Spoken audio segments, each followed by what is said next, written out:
Welcome to my video! This is the fourth of its kind, entitled Parents. If you're a subscriber of mine, welcome back, subscriber Annie. I appreciate you from the bottom of my heart. No, seriously though, holy shit, 22,000 of you. That's more than the amount of people who live in my town. Just thinking about it just blows my mind. So in every video I do a shout out from the comments from the newest video. This video shout out goes to Mr. Sir Ty. 3 things. 1. Entitled parents make me angry. 2. You're awesome. 3. C2. Oh, thank you. You just made my day. I also have brain farts in every single one of my videos. I'm starting to think it could be a fun drinking game every time I have one. Last video was no exception. It was in the shout-out section, and I feel really bad because I mispronounced my shout-outee's name.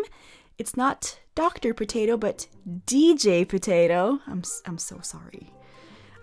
I always have brain farts. I feel really bad that happened to be on your name, though. Oh, sorry about that. But now that that's put to order, let's do some entitled parents. Entitled parent, low on brains. Entitled parent thinks her child's entertainment is more important than my work. So, I'm a college student in the upper Midwest, and you all probably know we got hit pretty hard by the polar vortex recently. This led us to missing an entire week of classes and falling behind pretty far on course content. Luckily, a couple of my professors were smart enough to post some recorded lectures up on our college network, so we could listen to them on our own time. This is important because I decided to knock a few hours of this out at my local cafe, as classes were going to resume in 2 days and just listening to them at home sounded really dull. Might as well chow down on a chocolate croissant while you're being forced to listen to your professor ramble on about Western literature, you know? So I'm listening to these boring-ass lectures on my phone and typing up an essay on my laptop. Then all of a sudden, a boy from the table to my left starts shaking his table. I'm a drama-loving bitch, so I take out one of my headphones to hear this conversation. Mom, the battery is dead. The mother sighs almost exaggeratedly loud and grabs a phone I'm assuming is hers from this little kid's hands. She says something lowly to her kid that I can't quite hear, but whatever it was, her kid was having precisely none of it. He starts to throw a full-scale tantrum and is crying quite loudly. Instead of doing the responsible thing and taking her kid outside for a talking to, she scans the cafe briefly before her eyes land on me. I get embarrassed for a moment. I assume that she had caught me eavesdropping on her mommy drama. I turn my eyes away and desperately hope she's not going to call me out on it. Excuse me? Well, fuck. I'm going to have to think of an apology that I can give her without revealing that I don't really care. She interrupts me before I can. Would you mind letting my son play on your phone while I finish up my lunch? That wasn't what I was expecting, and it took me aback. I shake my head. No, sorry, I say. I'm really busy right now. She decides to pull out the most bitchy of all mom phrases. Sweetheart, you've never been busy until you've had a kid. She sneers, passive aggression leaking from her tone. It'll only take a few minutes. Sorry, no. I was not about to put myself behind for any amount of time for someone else's hell child. She glares at me, but doesn't say anything else. She grabs her still screaming child and leaves the cafe in a huff. I know this isn't as bad as some of the other stories on this sub, but it really surprised me that parents like this are an actual thing. I'm just hoping that I never run into her again. You know, bringing that up, it's actually been a problem lately, apparently on r/EntitledParents, where people just make up stories that sound more and more insane. It's kind of sad because sometimes people actually experience the most insane stuff, but nobody's gonna believe them because there's a bunch of fakers out there who should be posting their content to r/thathappened. But yeah, I try to pick out the good stories though that sound legit. So I find it mind-boggling though that some people like, oh, I have a kid so everyone must help me raise it. That's not how that works. It's your life choice, yours alone. Everyone else is not your personal assistant. That's not how the world works. Now, this is a sad one. Kid for sale. My neighbor wanted me to take care of her kid and pay her? My neighbor was in an abusive relationship and asked if her daughter could stay with me. One of her daughters, mind you. She had 2 more. I guess he was selectively abusive? This is a thing? I only bring up the other kids because she said her child had no clothes to bring with her. Her sister, who was the same size, needed to use them. So, okay, we go to the thrift store, buy the kid a bunch of clothes, set up the spare room for her, and she moves in. $2,000 later. A couple of months pass, and we get a call from her mom saying there must be some mistake because she's no longer getting benefits for the kid. I'm like, yes, when a child no longer lives with you, you no longer get benefits for her. I will remember her words verbatim for the rest of my life. Well, I'm losing $250 a month off my welfare and $250 tax credit. So if you want to keep her, you gotta pay me $500 a month. Wait, what? I just hung up. That's sad. Edit. It was asked how she's doing now. I really wish I had a Hallmark Channel ending. The abusive guy left her mom for one of the 18-year-old daughter's friends. Her mom then let her move back in and decided the kid now owed her for the money she lost. While working to pay her mom back, she met a guy and moved in with him. Not sure if she moved in first or got pregnant first, but she had her first baby as a teen. She's now 20, 3 kids born a couple years apart, 2 with special needs. She had a falling out with everyone, siblings, me, mom, over the guy. He's not abusive exactly, just doesn't do anything. Work, cook, clean, care for the kids. He just sits there blasting rap music and playing video games. She literally packs him lunches before going to work to support him. Not a bad person, just Jabba the Hutt. He does have a big family who are mostly great and supportive of her. Her mom retained custody and retained that I'm worthless and I owe everyone for my existence attitude, so there was nothing anyone could do to help. I mean, we send a card at Christmas with grocery gift cards, so they definitely get food with it. She's a very responsible person as far as working, caring for and feeding their kids, and making sure they have clothes. I consider it a win-win, even if there's a human mushroom growing in her living room. That's the funniest thing ever. Like, it's a sad story, but then you get to the end, it's like, it's a human mushroom growing in her living room, and his name is Jabba the Hutt. So sad though, like, I've met parents like this. Like, I have had friends whose parents were like, oh, you're going to school and you live somewhere else and you need the money that you get, but actually I'm gonna keep the money because you're my kid and you owe me. It's redonkulous. It's some people shouldn't be parents. Plain and simple. The person who took care of the kid though, so selfless. It's sad that, like, the justice system, like the legal system, didn't step in and do something, because for a person to be like, well, I'm just gonna give my kid away. Actually, I'm gonna take them back. And now they owe me. Child labor. Have to pay me back. Like, someone should have looked into that. That's just sad. It's just a crutch. You can walk. Why do you need crutches? So, I am a fairly athletic person. I tried out for every sport and attended almost every game. After a particularly tough track season, I dislocated my kneecap. For the first time of many. The doctor said I had to use a demobilizer and crutches for the next 3 months, and I quickly adjusted to it. One day, me and my friends are walking down the hall when a dude, now known as Entitled Child, pushes me off balance on the crutches, making me fall face first onto the floor, and proceeds to grab them. I am utterly defenseless at this moment. I can't run after him, and I am in no condition to fight him. In an instant, my friends were on him like the FBI on some 15-year-old who doesn't know what incognito mode is. They were hassling him, trying to take my crutches back, and suddenly there is a scream and loud footsteps. I thought it was an angel, my saving grace. But no, in walks Entitled Mom, screaming. My poor baby, what are you doing to him, you mean 8th graders?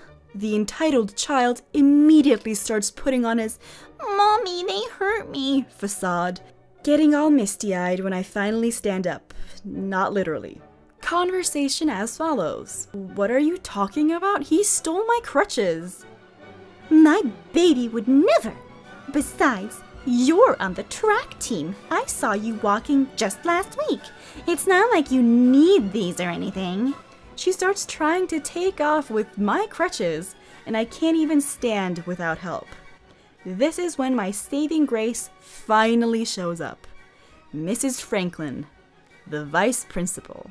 What is going on here? Get off the ground. Where are your crutches, young man? They took them, ma'am. I point uselessly at the entitled child and entitled mother. Miss Franklin had a nasty talk with them, and entitled child returned my crutches, albeit damaged, and apologized crudely. No parents are involved on my part, and I only see that kid one more time sitting in the bleachers at the first swim meet the next year, harassing a girl with crutches. Again. Guess there's no real happy ending here, sorry. He did end up getting my crutches, but that isn't very interesting. At first I was like, do you mean like he finally stole them? Why wouldn't that be interesting? But then I realized the kid broke his leg, didn't he? Like he finally got his wish. He finally got to have crutches because he broke his leg or something. Karma? I feel bad for saying that about a little kid, but yeah. Like I remember when I was a kid though, I thought it was so cool, crutches. Because my aunt, she had injured herself and she had crutches and I looked up to her so much. And I was like, I want to have crutches. I want to have a cast that people can write their names on. That's so cool. Like, oh my God, what if I had like a wheelchair that was totally pimped out? Like kids are so stupid. Like, I feel like at least 50% of kids are like, yeah, I totally wanted to have like a broken limb so people could sign my cast. Oh my God, the logic. Brenda. When entitlement goes wrong. I knew this girl, Brittany. We went to the same elementary, middle, and high school. I didn't have a problem with her, but with her mom. Her mom, Brenda, was an asshat. She was living through her daughter. She pushed her daughter to keep perfect grades, friends, etc.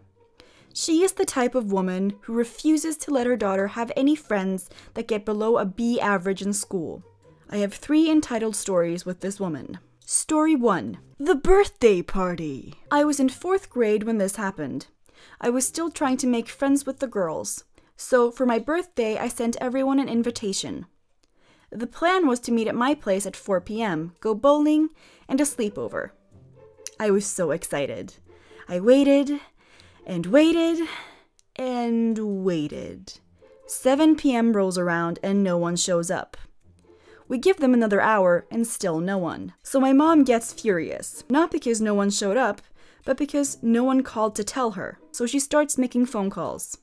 And the yelling ensues. Come to find that Brenda made up some bullshit story about how my family lived in a trailer park, which I didn't. Not that there's anything wrong with that, I just want to say. And none of the parents wanted to drop off their kids off in a trailer home. When my mom finally calls Brenda to chew her out, she finds out that Brenda did this because she didn't want her daughter to hang around some stupid, I had a horrible ADD, because her daughter might become stupid as well. That's not how intelligence works. A pretty unintelligent assumption though, so that kind of shows Brenda's brain intelligence capacity, but okay. Next day was awesome though. Mom let me call my male friends, all 4 of them, took us laser tagging, indoor go-karting, and bought us dinner at my favorite restaurant, Don Pablo's. Story 2. The musical takes place during the 5th grade. My family was involved in multiple small musicals. Annie, Fiddler on the Roof, etc. Mom and I both sang and danced as background characters while Dad was in the pit playing his trumpet. Brenda was always there, in every musical we were in, and insisted that Brittany be whatever lead role is in that age group. Complained that the costumes didn't flatter her daughter, room was too hot, etc. The one that I remember the most is when she backed down to the pit and told my dad that the musicians were too loud and needed to be more quiet as they might hurt my daughter's ears. That's a real thing though. That's a real thing. So he purposely would play super loud on his trumpet when Brenda would walk by or speak to anyone playing in the pit. I mean, that's fine. when Brenda walked by, that's fine. But it's a real thing though. Like, I had my ears actually injured because of neglectful shit like that. So yeah. Story 3. Now, you guys, this is a sad one, so prepare yourself. Playing favorites. Brenda had a younger child named Kent. Kent was such a good kid. He was about 2 or 3 years younger than us. She constantly bullied him to be whatever she wanted him to be. But unlike his sister, he was more strong-willed and never let her. So she acted like he wasn't there. Oh my god. I didn't know him as well as my boyfriend, now fiancé. I interacted with him mostly during band class. The way his eyes lit up when you asked him anything about percussion could bright up the room. But Brenda didn't think so. She was mad and constantly compared him to his sister. Never introduced her son in gatherings as hers. Oh my god. It got so bad that not long after my boyfriend took him to a rock concert, when they were both in college, that we heard the news. Kent died by his own hands. It's been so long now that I can't remember if it was by overdose or hanging, but I remember the funeral very well. I went to pay my respects to him and his sister because fuck his parents when I overhear Brenda softly speaking to her husband on how she was surprised this didn't happen sooner. I was so mad that I laid a drumstick into his coffin and left telling the funeral workers to please not remove the drumsticks, but hide them deeper into the coffin if necessary, as it was a gift from the former high school band kids who couldn't be there. I don't know if they honored our wishes, as I had left raging mad. Fuck you, Brenda. Fuck you. I think we can all say that. Yes, Brenda. Fuck you. Like, I've seen this before though. I've seen like really awful favoritism amongst friends who had siblings who were like the golden kid, and then my friend would be treated like shit. Like, I remember this one kid that I was friends with. She never did anything wrong. She was like perfect. She would try so hard to be perfect for her mom, but her mom just constantly kept saying, oh, if she does anything wrong, I'm not surprised because she's always doing things wrong. Her bedroom was like creepily tidy. There wasn't a speck of dust in her bedroom. And her mother forced her to have these creepy ass porcelain dolls in her room. Even though when her daughter said, I'm really scared of them, the mom was just like, you have to. It's just, you have to. And the thing is, like, she had a younger sister. The sister's room looked like a bomb had gone off. And the mom would let her get away with anything. And it's like, okay, so one kid you expect to be Miss Perfect and you treat her like shit. The other kid gets away with anything and you treat her like a princess. What the fuck? Some people just shouldn't have kids because, like, if you can't not play favorites, you really shouldn't raise kids because you're gonna raise them with issues. That's just my personal opinion on the matter. Yeah. I'm your mommy now. When I was 9 years old, I had broken my right femur and a tibia in my left leg, with several bruises and an arm sling on my shoulder, all from an ATV accident my brother took me on, in which he flipped into a telephone pole. Anyway, fast forward to about 2 months. I have full leg casts on both legs, one being bright orange and the other being black. I wanted to make the cast colors match Halloween themes since I got my casts not a month prior, but was now just awkward in Thanksgiving and Christmas time. In school, I had to have somebody push me to my classes, and the teachers could handle me there. A nurse would come and get me if I needed to use the bathroom or whatever, and the teachers were all around super nice, and I'm so grateful to have had them support me at that time. So, one school day sometime in late-ish November, the nurse was pushing me through the halls after I had used the bathroom about 5 minutes after classes started.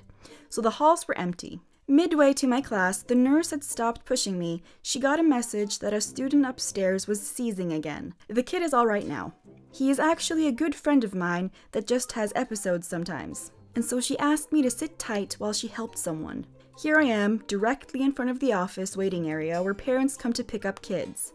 I basically just start counting the tiles on the floor or whatever when in comes the beloved Entitled Mom. Entitled Mom walks up to me. Hi there, princess. What happened here? An accident? Me sort of surprised by her presence. Yeah, my brother wrecked the four-wheeler. Now I have some stories to tell if somebody asks me about my scars. Entitled mother displaying a horrified look. Oh my goodness, what kind of parents would allow that? Your parents are awful. I'm gonna take good care of you. Entitled mother then puts her hand on my shoulder and I guess tries to calm me. I get very upset and worried. No, they're good parents. I love them and they take care of me. Don't ever talk bad about my family. I was a very polite child until someone talked smack about my parents. I would have none of it. Entitled mother clearly getting fed up after minutes of telling me of how awful my parents are and that she could do so much better. How about you just find out for yourself about how good a parent I am? I've always wanted a girl, and your parents clearly don't care if you don't come back. This bitch actually pulls up the wheelchair brakes and starts walking me down the ramp towards the door. All the while, I'm yelling out and hitting this bitch's hands. When I started yelling a lot, the lady got tired and just said, "Fine.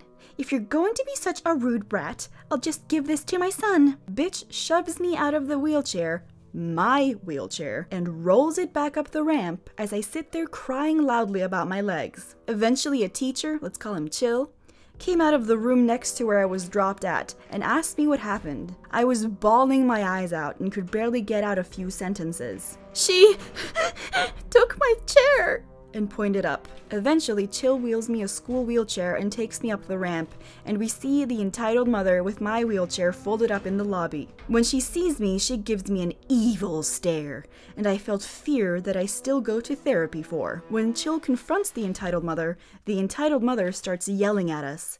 "That little devil stole my son's wheelchair and rolled off with it.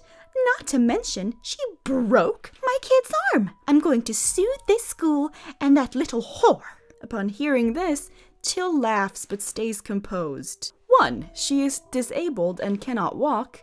2. Your son is nowhere to be seen. 3. That is her wheelchair that you have, and I'm going to have to demand you give it back. 4. I am calling the police. I know who you are. You're Kevin's mother. Within seconds, the nurse walks up and asks what is going on, as she notices the entitled mother with my wheelchair, and Chill quickly informs her, and she checks my legs. And I mustered up the courage to say I'll be fine for now or something. Not entirely sure. The next thing I remember is the nurse calling 911 when the entitled mother got Kevin and darted out of there with my wheelchair. When she ran by, Chill grabbed the wheelchair and in response, entitled mother whipped his head with her fist and he stumbled and fell to his knees. By the time he balanced himself, she was already at the downstairs doors. My parents were quickly told about the situation not long after police arrived at the school, and I was basically sent home early after some questions from the really cool sheriff. A really cool sheriff. Later that day, the entitled mother was arrested and, according to my parents, was charged with child abuse, resisting arrest, drug possession, I'm not surprised, disturbing the peace, assault, 1st and 2nd degree, some against police, child pornography, and driving under the influence. All of this wasn't just a cause from the fiasco at the school, but after they had arrested her, I believe they saw drugs and I guess went from there. I believe that this was a bit much for someone, but she haunts my nightmares. She is the one evil witch that will forever stay in my mind, and I couldn't forgive somebody for doing this to a 9-year-old child. Edit. I eventually got my wheelchair back from the lady after we pressed charges, and she paid for a shiny iPhone for me with that money. Also, the Chill teacher became my favorite teacher ever. He came to my elementary, middle, and high school graduations, and even helped me job shadow, apply for scholarships, and everything. He even taught me how to play guitar. That is crazy. And when you first start reading the story, you're like, oh, this is fake. But then you remember that people do crazy things on drugs, and then it stops being surprising. And then you hear the things they do, like the child pornography, just haunts my soul. What that woman wanted that little girl for. I'm gonna round you off with a short but sweet one. Doggy! I witnessed a woman throw a hissy fit because her daughters couldn't pet this blind man's service dog. Now, I should preface this with, I don't know if the guy was blind.